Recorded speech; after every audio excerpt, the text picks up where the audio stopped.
জামাই কি করে ভাই, আমার রাত 1টা বাজে, আমি বলছিলাম একটু ক্ষুধা লাগছে, ওরও অনেক ক্ষুধা লাগছে অবশ্যই। ও গিয়ে অনেকগুলো চিপস আনছে, সব কিছু কিনছে। তারপরে কি করছে সেটা দেখেন।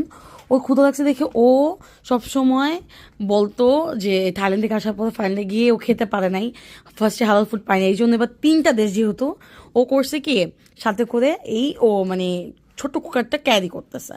তো ওই বলতেছে যে এমনই আমার কাছে, আমার মনে আছে এইটা তো আমার কাছে তো কুকার আছে, চল নুডলস নুডলস নিয়ে যাই, আমি রান্না করতে পারবো না।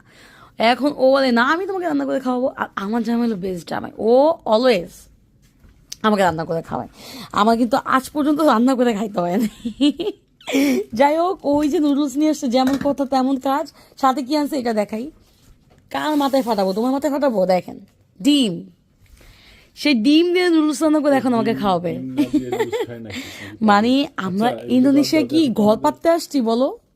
না এটা তুমি বুঝো নাই, আমি তো খেতে পারবো না উল্টা পাল্টা জিনিস। যাই হোক, আমার জামাই হইলো কেন এটা করতেছে, বিকজ 1টা বাজে, এখানে অকর সাইড, বিচ সাইড, একটু গ্রাম টাইপের, তো এখানে তো খাবার পাওয়া যাবে না, তো একটা